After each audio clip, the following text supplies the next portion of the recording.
6e et dernière vidéo de cette série où j'ai filmé un entretien réel que j'ai passé et que j'ai réussi pour vous montrer à quoi ça ressemble la réalité du terrain quand on fait un entretien d'embauche. Aujourd'hui, on va s'intéresser à une question technique, typiquement pour des data analysts, des insight analysts, des ingénieurs dans ce domaine-là. La question portant sur comment traduire des demandes clients en des spécifications techniques et ensuite avoir des résultats concrets. 3 choses originales ici. 1, au début de l'interview, je reformule la question et ça me permet d'ailleurs d'éviter un hors-sujet. Donc vraiment important de reformuler et ça vous montre en pratique pourquoi ça peut l'être. Ensuite, en deuxième, il y a une histoire qui est très solide, c'est une de mes histoires classiques, donc nickel. Vous pouvez la regarder comme référence.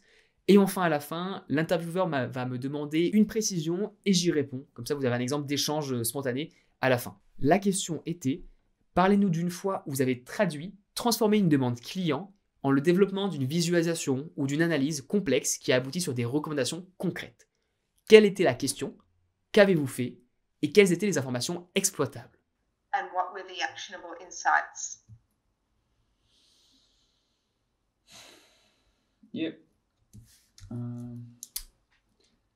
A good question one more time. I'm just going to take again 10-15 seconds to try to find the best example for you.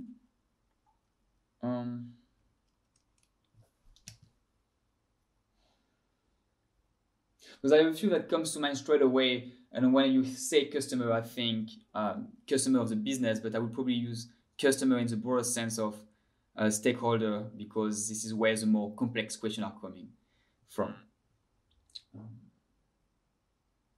Yeah, I think that is the way it should be taken. So, customer being client within your business area.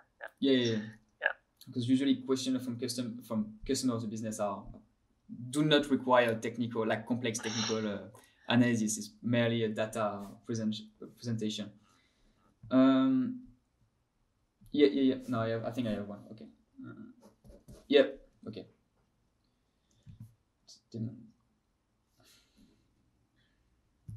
And then what was the question? What did you do? And you said, okay. I'm really glad we are doing this. At least for the level of the question, it's interesting. It makes me think too. All right. A time where so the customer here is our supply or planning team, the logistic and planning team.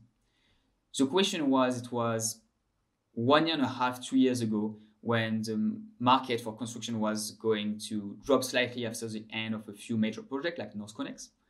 And we had different logistical problems before that. It was, how do we supply all of that? And then it was, how much of it is it going to drop so we can forecast our quarry material and our concrete material?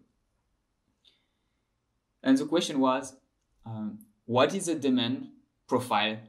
How is the demand profile going to be in the coming year, 1 to 5 years? So to answer this question, there is a bit more than just taking the forecast of sales of our account manager.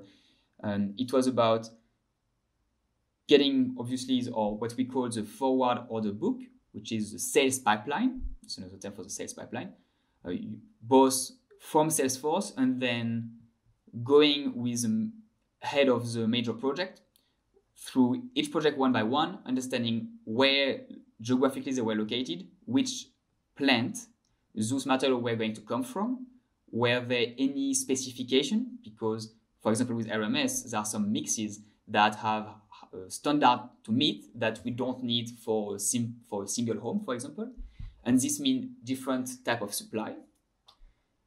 The end result was a presentation of 3 potential demand profile. Uppercase, blue sky scenario, if we win most of the major project. The bottom scenario, where what happens if we don't get all these major projects, that can significantly impact our supply, because we can speak about 20 to 30% of total volume, so it can be major on some specific items, notably, which are having more constraint on our supply network. An average scenario with weighted probabilities of what is the most likely one. So provided this data, this visualization with obviously the data behind it, to our supply team, through our logistic team, so they could adequately plan the quarry plan for the next 1, 2, 3 years, and how do we handle the network.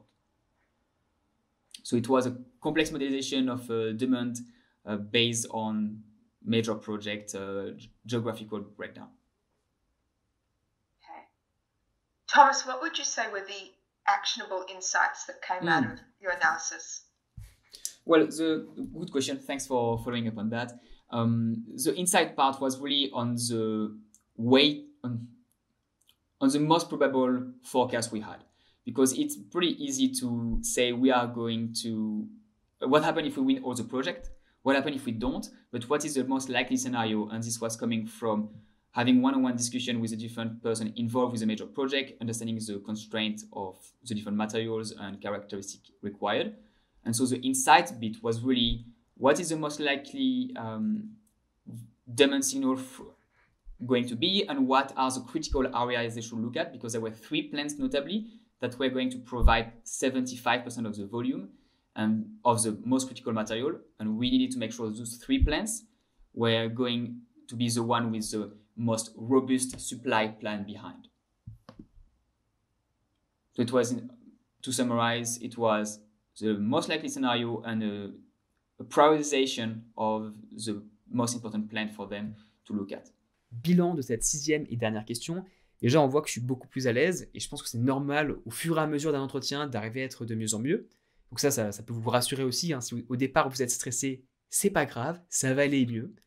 Ensuite, l'histoire, structure star classique, mais relativement bien exécutée. Bien entendu, la réponse pourrait être plus fluide, je pourrais peut-être un peu plus structuré, mais grosso modo, c'est quand même une très bonne réponse. Je pense que c'est 7,5, 8 sur 10.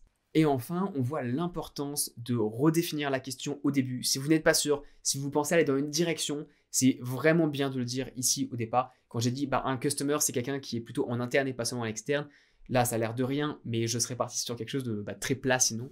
Vraiment hyper important dans votre cas. Si vous ne comprenez pas une question, si vous pensez partir dans une direction où vous n'êtes pas sûr, n'hésitez pas à le redire, à le redéfinir au tout début. Pour continuer à s'entraîner sur des questions d'entretien, même si cette série est finie, je vous mets des vidéos à l'écran qui vous permettront d'aller encore plus loin. Bon courage!